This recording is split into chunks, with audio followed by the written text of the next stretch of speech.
परी आहे. मी आज तुम्हाला हिरण्यकशिपूची कथा ऐकवणार आहे. हिरण्यकशिपू नावाचा एक राक्षस होता. त्याने ब्रह्मदेवाची खूप पूजा केली. ब्रह्मदेवाने प्रसन्न होऊन विचारलं तुला काय पाहिजे. त्याने बोलला मला कोणीच मानू नाही शकणार असं एक द्या, वरदान द्या. ना मनुष्य ना प्राणी, नाही अस्त्र-शस्त्र, नाही वर किंवा खाली, नाही सकाळी नाही रात्री, नाही आतमध्ये नाही बाहेर. ब्रह्मदेवाने बोलला ठीक आहे तथास्तु. मग हिरण्यकशिपू खूप खुश झाला की त्याला असं समजायला लागलं की तोच आता देव आहे.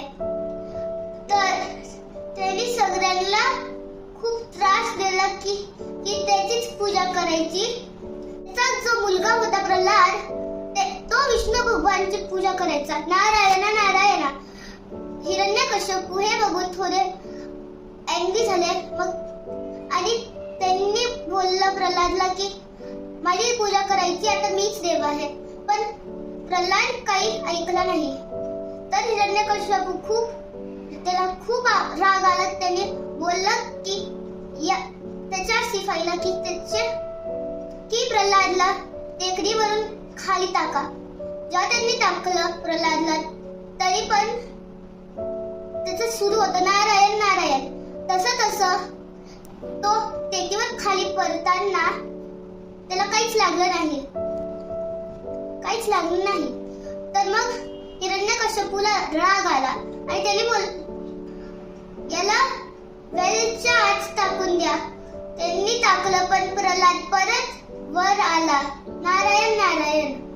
मग त्यांनी एका रूम मध्ये त्याला बंद ठेवलं जिथे खूप साप होते पण तरी पण त्याला काही नाही झालं. मग हिरण्यकशिपूला एवढा राग आला की त्यांनी त्याच्या खाण्यामध्ये पॉइझन टाकलं तरी पण त्याला काही नाही झालं. मग हिरण्यकशिपूने हातीच्या पायाखाली प्रल्हादला ठेवलं. पण हाती जसंच पाय ठेवणार होता तो पराला कारण की त्याला कळालं की हा नारायणचा भक्त आहे. मग हे बघून हिरण्यकशिपूला एवढा राग आला की त्याला आता करत नव्हतं काय करू. मग आठवलं की होलिका आहे. तरला बोलवलं आणि सांगितलं होलिका तू याला आगमध्ये घेऊन बस कारण की तुला एक वरदान आहे की तू आगमध्ये जळू नाही शकत. तर तू जर आगमध्ये बसली प्रल्हादला त्याच्या मांडीवर घेऊन मग तू नाही जरेल प्रल्हाद जळेल. पण उलट झालं.